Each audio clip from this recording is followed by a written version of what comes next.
قالو تو وہ کہنے لگے لبثنا ہم ٹھہرے ہیں یومن ایک دن او یا بعض یومن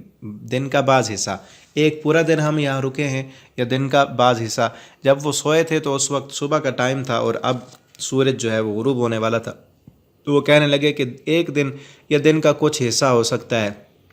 اتنا ہی ہم سوئے ہیں۔ لیکن ارد گرد غار کی جو کیفیت دیکھی وہ تو تبدیل ہو چکی تھی، اور تفاسیر میں موجود ہے کہ یہ نا 310 سال تک اس غار میں اللہ تعالیٰ نے ان کو سلائے رکھا۔ 300 سال گزر چکے تھے، تفسیر ابن کثیر میں ہے 300 سال گزرنے کے بعد ان کی جو غار تھی وہ بھی تبدیل ہو چکی تھی، اور ان کی جو ہے نا اپنی حالت بھی کچھ نہ کچھ بدل چکی تھی۔ تو وہ کہنے لگے قالو، وہ کہنے لگے ربکم تمہارا رب اعلم و زیادہ جانتا ہے بما لبثتم کہ کتنا تم ٹھہرے۔ یہ اللہ کے ولی تھے، اللہ رب العالمین نے سورج کو اپنی مخلوق کو ان کا خادم بنا دیا تھا اور خود ان کی کروٹیں تبدیل کیں، تو اللہ کے کتنے بڑے ولی تھے۔ لیکن ولی ہونے کے باوجود بھی ان کو اتنا پتہ نہیں تھا کہ ہم کتنے دیر یہاں لیٹے، ہماری نیند کتنی تھی، یا ہمیں اللہ تعالیٰ نے موت دے دیا۔ لیکن آج ہمارے کلمہ پڑھنے والوں کا حال یہ ہے کہ وہ اللہ کے جو ولی ہوتے ہیں ان کو سب اختیارات انہوں نے دیے ہوتے ہیں کہ اللہ کے ولیوں کو سب پتہ ہے۔ یہ بھی اللہ کے ولی تھے لیکن ان کو اتنا نہیں پتہ کتنا ہم سوئے، کہنے لگے اللہ ہی ہمارا بہتر جانتا ہے کہ ہم کتنے دیر یہاں ٹھہرے رہے۔ فبعثوا پس بھیجو، فبعثوا پس بھیجو تم، بعث کہتے ہیں کسی چیز کو اٹھانا یا ابھارنا، کہ اٹھا کر کسی بندے کو تم آگے بھیجو۔ احدکم احدہ ایک، کم تم میں سے، اپنے میں سے ایک بندہ بھیجو، بورقکم بورقکم اپنے سکوں کے ساتھ۔ ورق کہتے ہیں ایک پتے کو، درخت کے پتے کو ورق کہتے ہیں، اور جو کاپی کا یا کتاب کا جو ورق ہوتا ہے اس کو بھی ورق کہتے ہیں۔ جس طرح قرآن میں بھی ہے وما تسقط من ورقۃ الا یعلمها کہ کوئی بھی پتا درخت سے گرتا ہے تو اللہ کے علم میں ہوتا ہے۔ ورق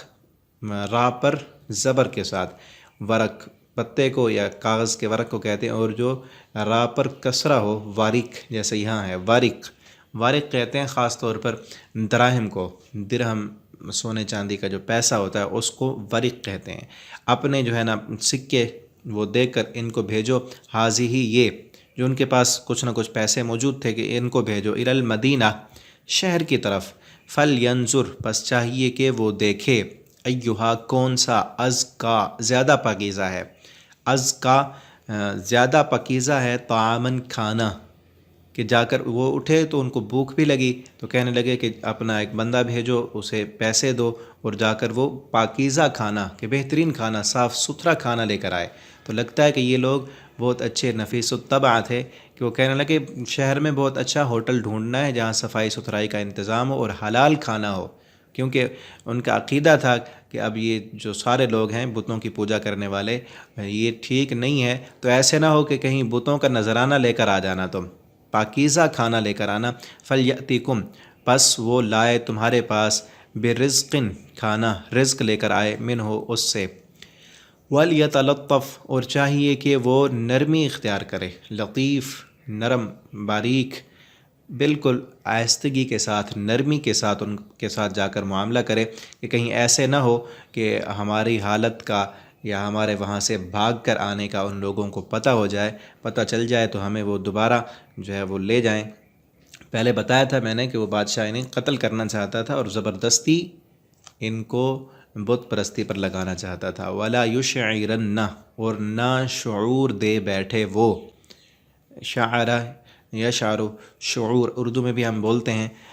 نہ وہ شعور دے بیٹھے کہ ان کو ہماری حالت کا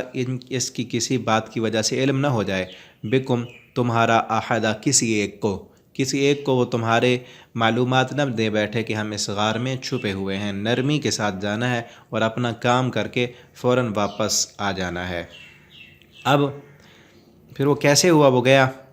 ہاں ابھی ان کی بات جاری ہے۔ وہ کہنے لگے انہم کہ بے شک اگر یظہروا وہ غالب آ گئے، علیکم تم پر، کہ بے شک وہ بادشاہ اور اس کے حواری وہ لوگ غالب آ گئے نا تم پر، ہم تو اب آ کر یہاں چھپ گئے ہیں، وہ بادشاہ اب ہمارے اوپر غالب آ گیا تو یرجموکم وہ رجم کر دیں گے تم کو۔ رجم کہتے ہیں پتھر مارنا اور مار کر ختم کر دینا۔ وہ تمہیں پتھر مار مار کر مار دیں گے، وہ تو تمہیں رجم کر دیں گے۔ اگر وہ بادشاہ اور اس کے حواری انہیں پتہ چل گیا کہ ہم اس غار میں، وہ تو مار دیں گے۔ او یا یعیدوکم، وہ دوبارہ لوٹا دیں گے تم کو، فی ملتہم، ان کے مذہب میں، وہ تمہیں دوبارہ بت پرستی میں لگا دیں گے، مشرک بنا دیں گے، یا پھر تمہیں مار دیں گے۔ تیسرا کوئی آپشن نہیں دیں گے وہ، تو اس لیے بہت نرمی کے ساتھ اور ہوشیاری کے ساتھ جانا ہے، کھانا لینا ہے، فوراً واپس آنا ہے۔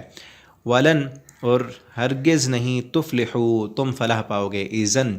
اس وقت، ابدا، ہمیشہ ہمیشہ کے لیے، اس وقت اگر تم نے بت پرستی اختیار کر لی تو کبھی تمہاری فلاح نہیں ہوگی۔ آخر دعوانا الحمد للہ رب العالمین۔